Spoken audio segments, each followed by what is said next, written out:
আমরা দুঃখজনকভাবে দেখেছি অনেক জায়গায় আজকে আগে থেকেই সিল মারা ব্যালট পাওয়া গিয়েছে, জাল ভোট দেওয়া হয়েছে।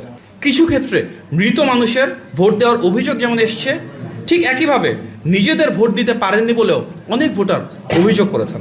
দুর্ভাগ্যজনক ঘটনাগুলো যদি না ঘটতো, হয়তো ভোট কেন্দ্রে ভোটারের উপস্থিতি আরও বেশি হতে পারত, যা প্রমাণ করে ফ্যাসিবাদী আমলের মতোই একজনের ভোট অন্যজন দেওয়ার অপসংস্কৃতি এখনও পুনঃপ্রতিষ্ঠিত করা হলো।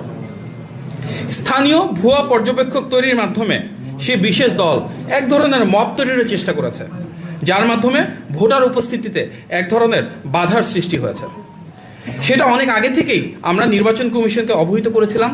নির্বাচন কমিশন ক্ষেত্র বিশেষে বেশ কিছু পদক্ষেপ নিয়েছে, তবে সেটি আরও আন্তরিক ও সামগ্রিক হলে আরও যথাযথভাবে এ ধরনের উপস্থিতি রোধ করা যেত।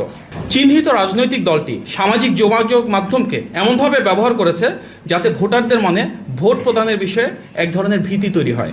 বাস্তবতা হচ্ছে বিএনপির বিজয় অনিবার্য ও নিরঙ্কুশ, সেটিকেই স্তিমিত করার কোনো অপপ্রয়াসই সফল হবে না বলেই আমরা দৃঢ়ভাবে বিশ্বাস করি। জুস রাখতে আমার পছন্দ স্টাইলিশ ও ফুড গ্রেড আরএফএল চক। জুস রাখার জোশ চক।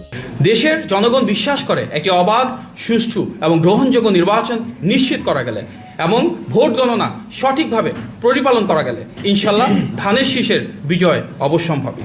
দেশের জনগণ যে আবেগ ও আকাঙ্ক্ষা নিয়ে আজ ভোটাধিকার প্রয়োগ করেছে, ইনশাল্লাহ গণতান্ত্রিক বাংলাদেশে জনগণের ম্যান্ডেটে নির্বাচিত সরকার সেটি আন্তরিকভাবে বাস্তবায়ন করবে।